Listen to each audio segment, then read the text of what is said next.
Bank কয় প্রকার? জোরে কন। আমি আঙ্গুলটাই চেল লেগে আমি জিজ্ঞেসি কয় প্রকার। আরে ভাই আজকে কিন্তু এটা ক্লাস, এই কান সুখ করতে হয় না, একটু ক্লাস করে যান। ব্যাংক কয় প্রকার কন? একজনে দুই, একজনে তিন। বিষয় হইলো এমন, একজনে জিগে ফজরের নামাজ কয় রাকাত? কয় 14-15 রাকাত তো হইবই। পরে ধমক দিছে, ঘরে গেছে, ঘরে গিয়ে বউরে জিগায়, হুজুরে আমারে জিগাইছে ফজরের নামাজ কয় রাকাত? কয় তুমি কি কইছো? কয় 14-15 রাকাত কইয়া লাইছে। এবার 4 রাকাত নামাজ, তুমি 14-15 রাকাত কইছো? কয় 4 রাকাত 15 রাকাত কইছে, এর লিগে হুজুরের রাগ হইছে। আর একা 4 রাকাত, বিষয়টা এমন হয়ে গেছে। পৃথিবীতে ব্যাংক হইলো 4740 প্রকার। কই আগরতলা, কই উগুরতলা। হ্যাঁ, 4740 প্রকার ব্যাংক আল্লাহ সৃষ্টি করেছে। এর মধ্যে একটা আছে সোনা ব্যাংক। ওই যে আমরা কই না স্বর্ণালী কালারের রং যেটা, এই সোনা ব্যাংক বিক্রি করে গণপ্রজাতন্ত্রী বাংলাদেশ সরকার প্রতি বছর 60 লক্ষ মার্কিন ডলার ইনকাম করে। সুবহানাল্লাহ। ব্যাংক তত্ত্ব বলার সময় আমার নাই, আমি শুধু বলতেছি কোরআন আমাদেরকে কি শিক্ষা দিয়েছে, কোরআন থেকে আমরা কি পেয়েছি। যারা মনে করেন হুজুররা খালি মানুষের বাড়ি খায় আর ভুড়ি বাড়ায়, এদেরকে জানাইতেছি। আছে না এমন লোক? আছে না? চার দোকানে বই বই বিড়ি খায়, চা খায়, আর কয় হুজুররা এই দেশটারে খাইছে। আবার কয় ঠিক হুজুরা দেশ খাইছে। হ্যাঁ,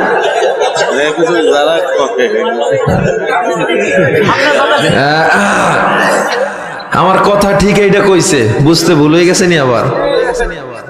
আবার কয় মানুষের বাড়ি খাওয়া ছাড়া তো এগো কাম নাই। লাস্ট কত কয়, মানে একেবারে দেখবেন কোনো প্রসঙ্গ নাই, যখন দেখবে এই দোষ সেই দোষ বইলে কিছু পারে না, লাস্টে নিয়ে হুজুরের মাথায় দোষটা ছাইড়া দেয়। কোনো প্রসঙ্গ ছাড়াই হুজুরের মাথায় দোষটা ছাইড়া দেয়। কেমনে ছাইড়া দেয়? আশরাফ আলী থানভী রহমত একটা উদাহরণ দিয়েছে। নৌকায় লোক উঠছে, নৌকায় লোক ধরে 9 জন। কয়জন? এখন যদি 12 জন উঠে নৌকা থাকবে না ডুববে? তো একজন হুজুর ছোট্ট একটা পোডলা নিয়ে ওইটা নৌকার কর্নারে বয়ে রয়েছে। তা এলাকার নেতা খাতা মিলিয়ে শেষে যাই উঠছে আরো 5 জন। তো দেখা যায় 9 জন থেকে আরো 5 জন হলে কয়জন হয়? 14 জন লোক। নৌকা তো ডুবতেছে, পানি এক্ষণে তুলতেছে, নদীর ভিতরে ছাইড়া দিছে। নেতার দাপট কি করবে? মাঝিরে খুব ইচ্ছা মতো ধমকাইতেছে, তুই লোক বেশি লইছিস না? ওই নেতায় ধমকাইতেছে, তুই লোক বেশি। আর নেতায় তো ভয়তে বলতে পারে না যে আপনারাই বেশি। হ্যাঁ, নেতায় কোনো দিকে কার দোষ পর দেখ, হুজুরে একটা পোডলা লিয়ে বইয়ে রয়েছে, পাশার নিচে পোডলা দিয়ে হুজুরে বইয়ে রয়েছে। এই হুজুর আপনার লেগেই নৌকা ডুবতেছে। হুজুরকে আমি কি করলাম? আপনি উঠছেন একটা পোডলা মাথায় লইছে, এবার পাশার নিচে দিয়েছেন, এটা মাথায় লন মিয়া তাড়াতাড়ি। পোডলা মাথায় লইলে ওজন কি কমে গেছে নি?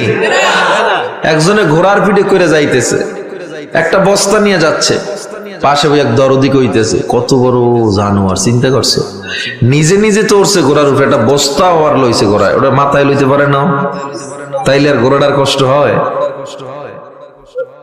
বিষয়টা হইল ওদের নজরে সব দোষ যদিও হুজুরদের দেওয়া হয়, প্রকৃত পক্ষে সব দোষ কি হুজুরদের?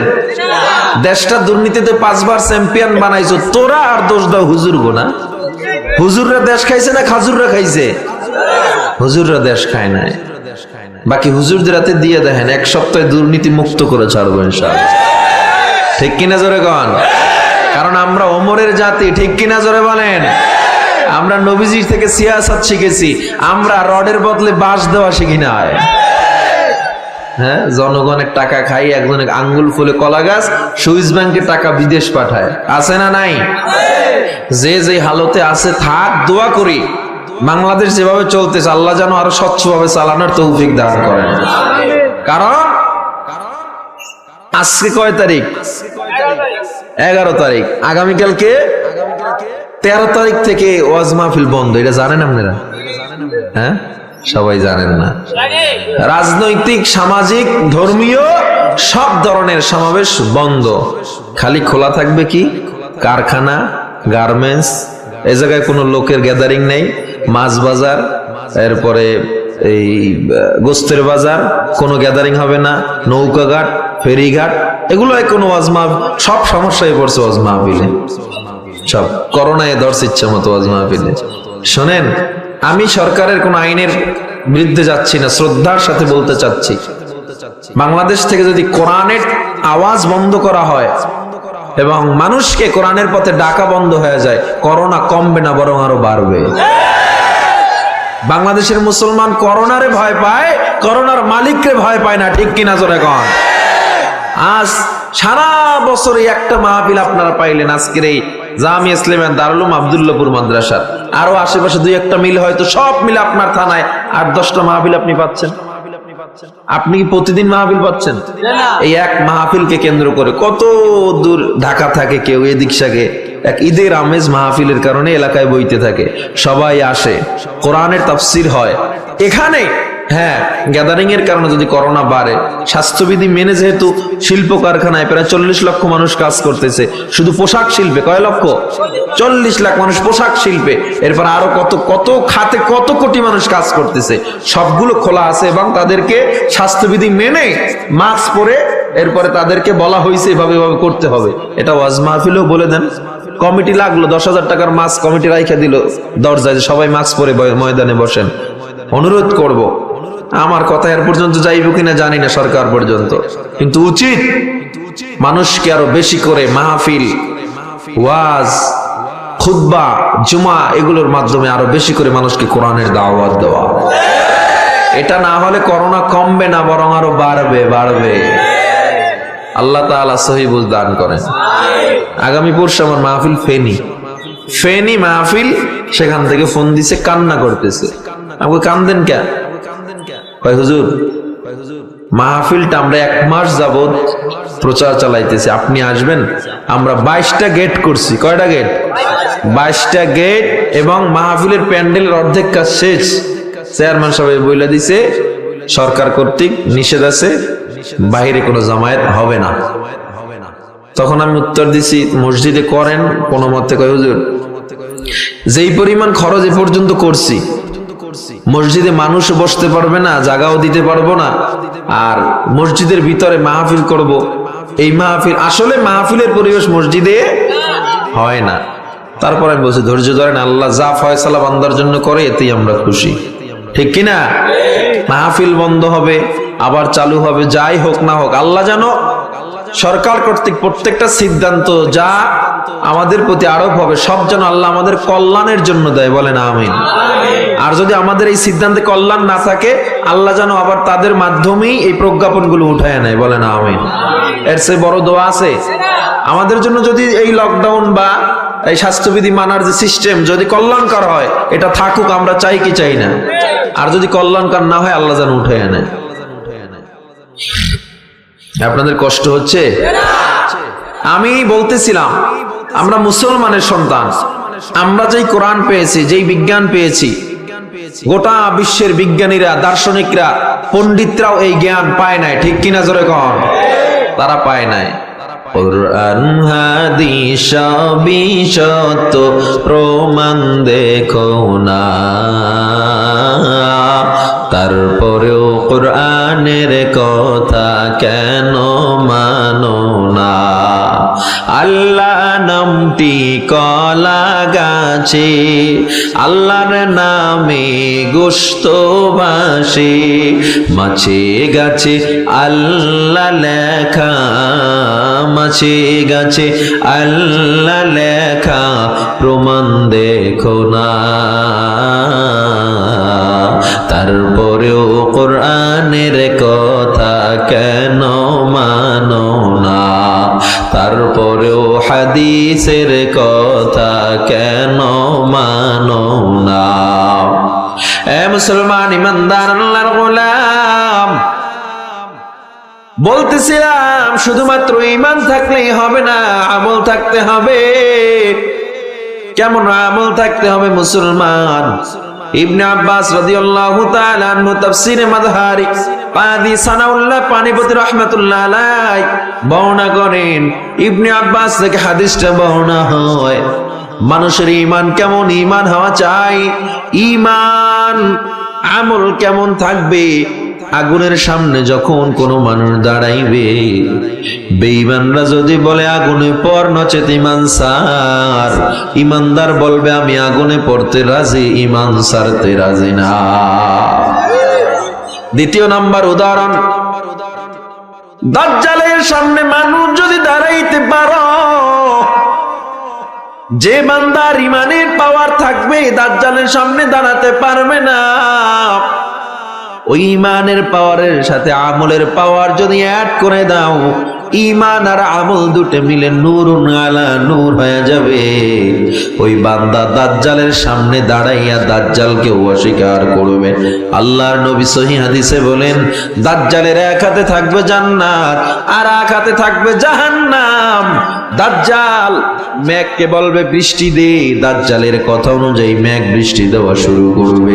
দাজ্জাল বলবে ও গাছ ফল দে, গাছ সাথে সাথে ফল দেওয়া শুরু করবে। আল্লাহু আকবার। গাছ সাথে সাথে ফল দিবে। দাজ্জালকে পাওয়ার কে দিবে? জোরে কোন। কেন দিবে বলে? ঈমানদারের ঈমান পরীক্ষার জন্য।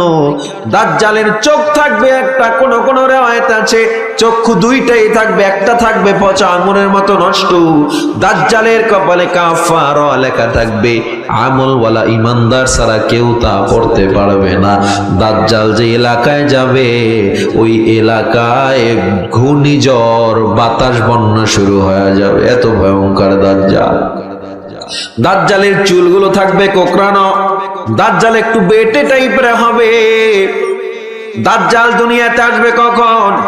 হাদিস পড়ে দেখলাম অনেক বিজ্ঞানের বিভিন্ন ভবিষ্যৎবাণী অনুযায়ী বিভিন্ন সিমটম, এগুলো মিলাইয়া কোরআন থেকে মিলাইয়া দেখলাম, হাদিস থেকে মিলাইয়া দেখলাম, তাতে মনে হয় দাজ্জাল দুনিয়াতে এসে গেছে।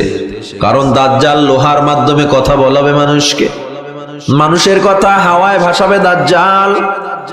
আপনার আমার কথা হাওয়ায় ভাসে মোবাইলের মাধ্যমে, ঠিক কিনা? এ মুসলমান, শুধু তাই না, হাদিসে আছে দাজ্জাল এসে মানুষের অর্থনৈতিক ব্যবস্থা সব হাওয়ায় ভাসায় দিবে। কেমনে? বিকাশ, ব্যাংক লেনদেন, এগুলো কেমনে হয়? টাকা উইরে উইরে যায় এক অ্যাকাউন্ট থেকে অ্যাকাউন্টে। কি যায়?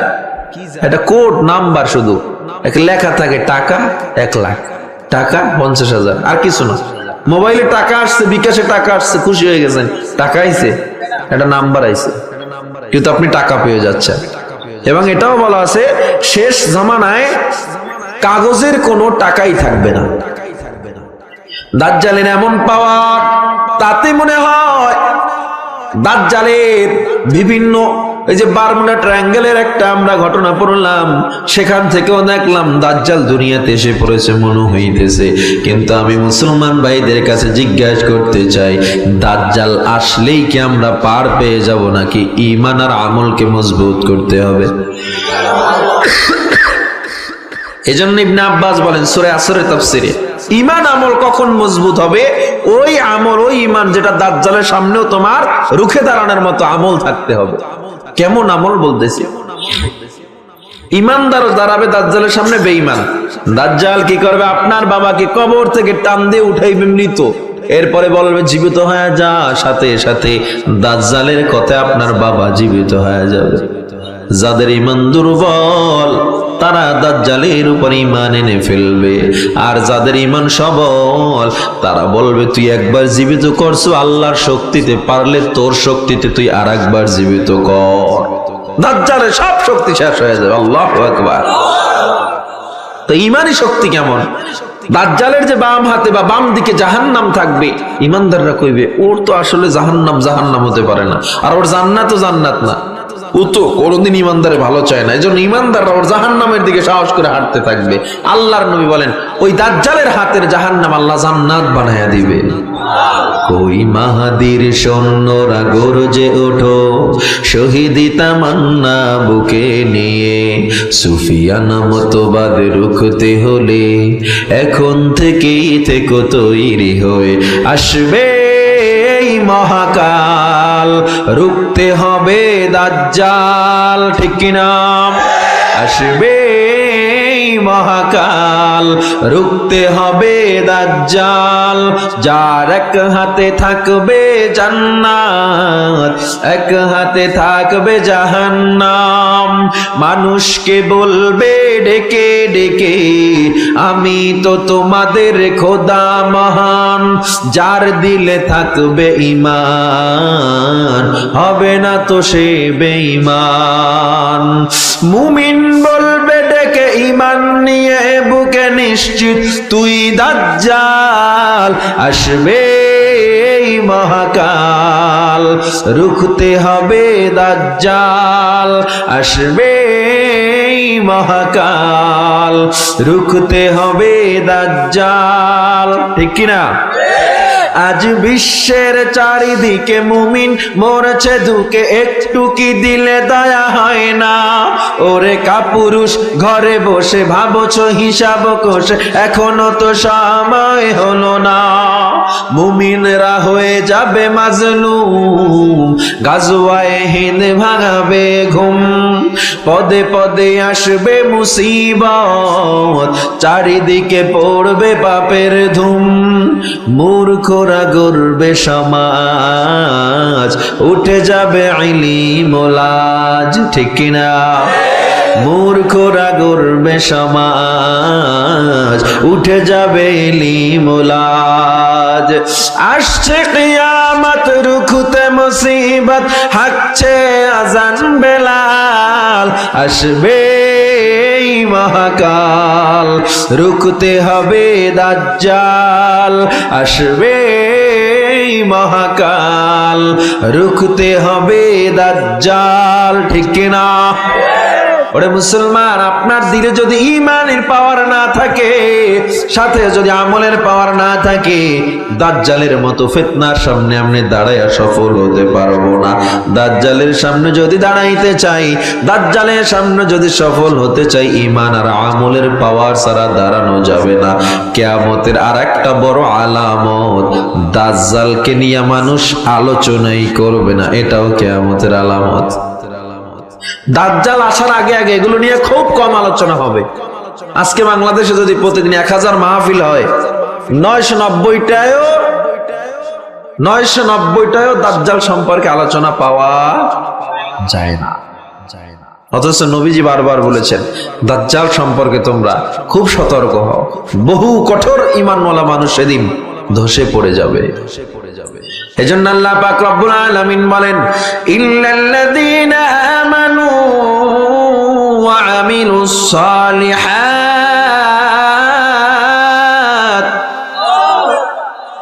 সব মানুষ ধ্বংস, 4 গুণওয়ালা মানুষ ধ্বংস না, 2 গুণ। 1 নম্বরে যারা ঈমান বা আমল, ঈমানের সাথে আমল থাকতে হবে। ওরে বান্দা তাকায় দেখবেন, কিয়ামতের ময়দানে বহু শাইখুল হাদিস জাহান্নামে চলে যাচ্ছে, বহু বক্তা, বহু ইমাম জাহান্নামের আসামি হয়ে গেছে।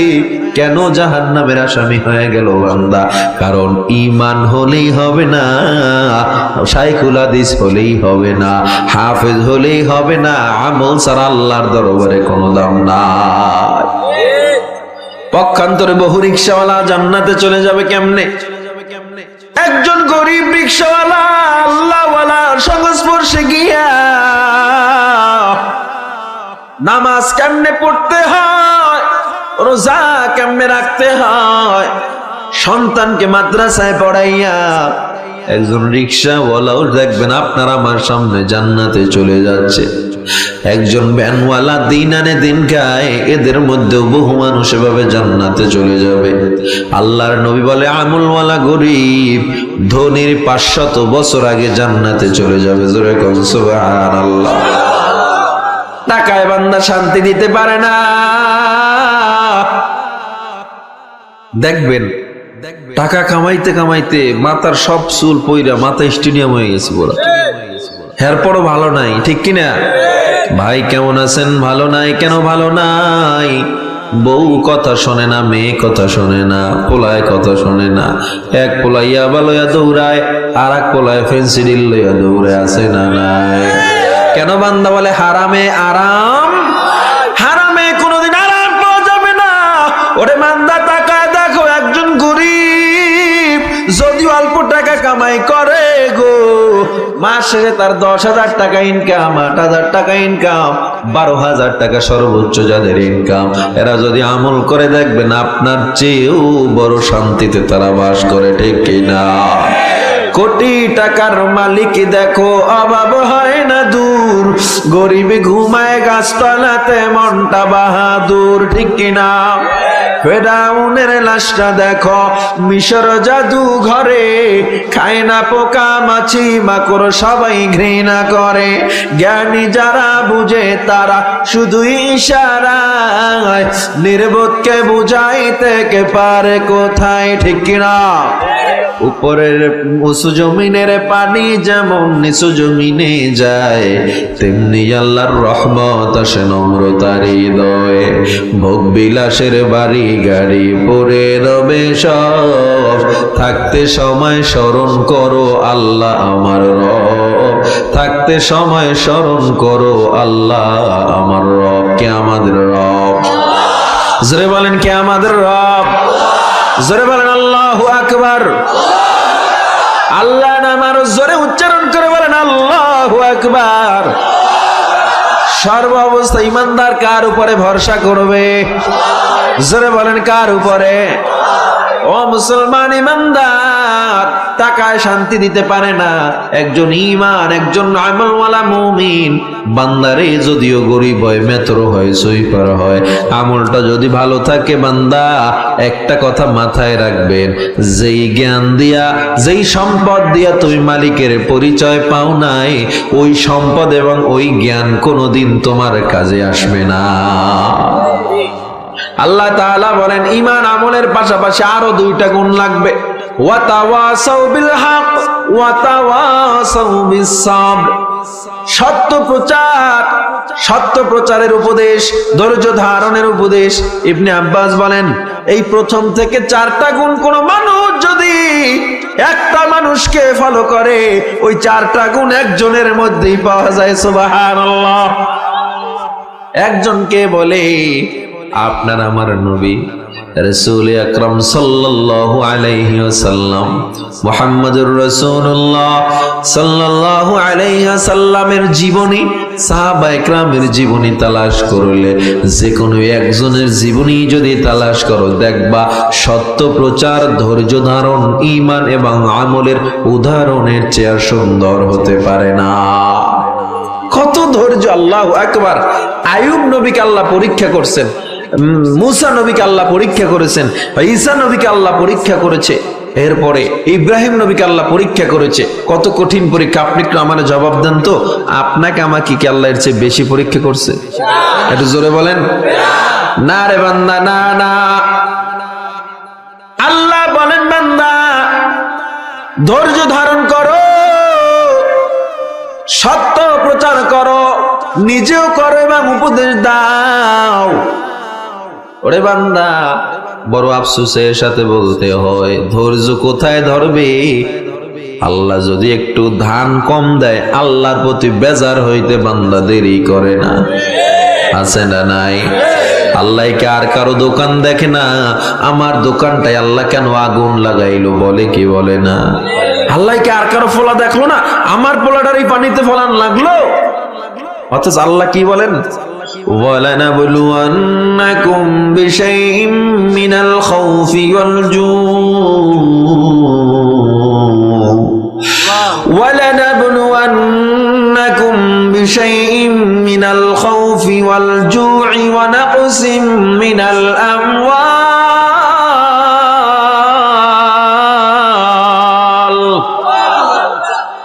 وَالْأَنفُسِ وَالثَّمَرَاتِ। আল্লাহ বলে বান্দা আমি তোমাকে পরীক্ষা করব, ভয় দিয়া পরীক্ষা করব, ক্ষুধা দিয়া পরীক্ষা করব, সম্পদ কমায়া দিব, এর মধ্যে যারা ধৈর্য ধারণ করবে তারাই সফল হয়ে যাবে। আল্লাহর নবী নিজে বলেছে ওই ঘরে বেশি বিপদ বেশি যেই ঘরে আল্লাহর ভালোবাসা বেশি। আল্লাহ যারে বেশি ভালোবাসে তাকেই বেশি বিপদ দেয়। আর আপনি আমি বিপদ আসলে অনেকে তো মনে করে আল্লাহ গরিব বানাইছে, আল্লাহর উপরে জুলুম করছে। নাউজুবিল্লাহ। আল্লাহ বলে বান্দা তোরে আমি টাকা দিয়েছি এটাও তোর জন্য পরীক্ষা, আর যারে দেই নাই সেটাও তার জন্য বড় পরীক্ষা। আপনার বেতন অল্প টাকা, যদি বলেন আলহামদুলিল্লাহ অনেক আমার, আল্লাহ বলে লাযীদান্নাকুম, তোরে আরো বাড়ায়া দিব। আর আপনি যখন বলবেন বাড়ির মানুষ কেমন আছে, দূর মিয়া কেমন আছে, রোগই ছাড়ে না, কয় কি কয় না, কেমন আছে জিগাও, রোগই তো ছাড়ে না, আল্লাহ মুখ তুললে তাকাইলই না, কয় কি কয় না।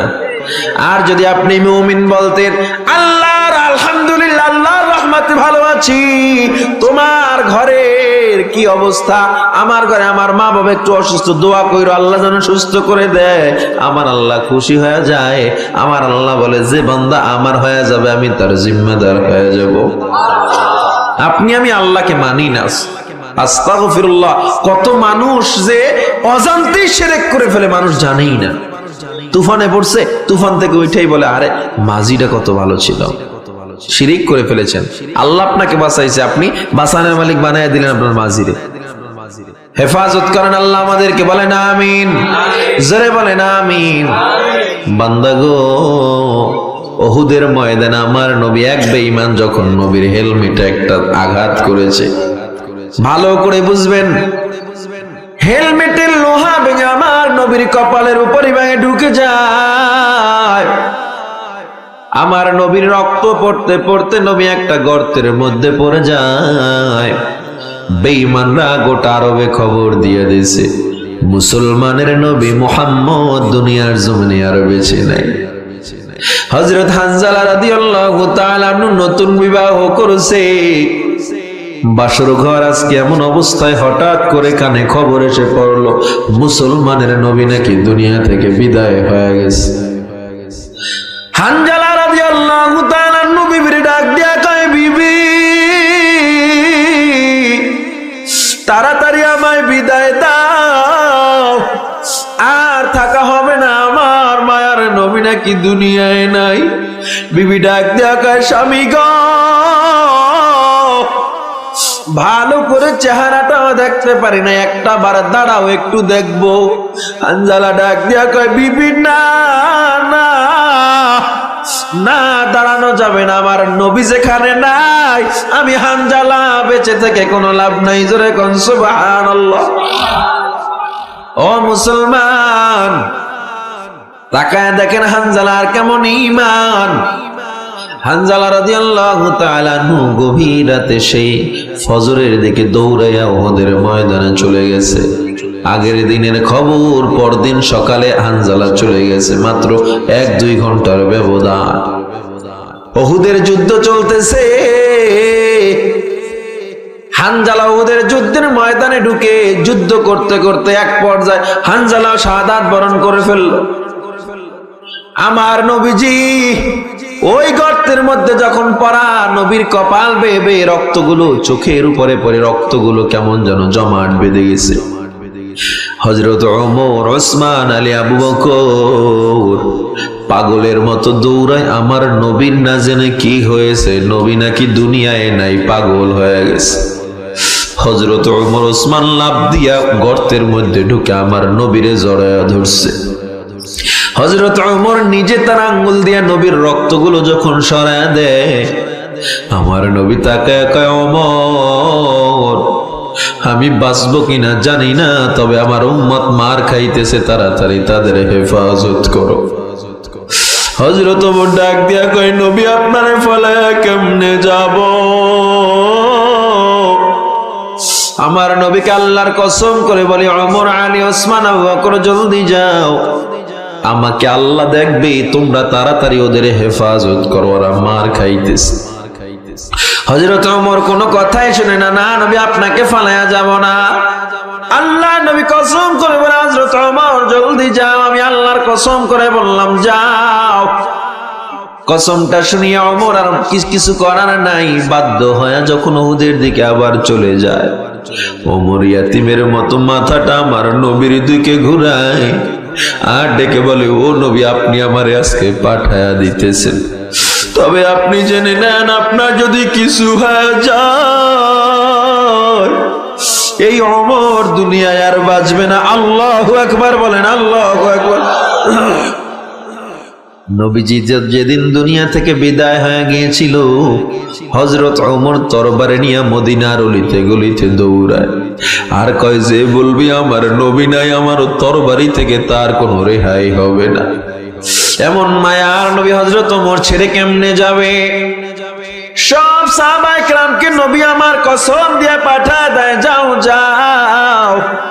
সাহাবায়ে কেরামরা চলে গেছে, বেঈমানরা একা পেয়ে আমার নবীর গায়ে যখন তীর মারা শুরু করে দেয়, তালহা রাদিয়াল্লাহু তাআলা আনহু লাফ করে আমার নবীরে জড়াইয়া ধরলো। আমার নবীর গায়ে যেদিক থেকে তীর আসে সেদিকেই তালহা তার বুকটারে ঘুরাইয়া দেয়। জোরে কোন আল্লাহু আকবার।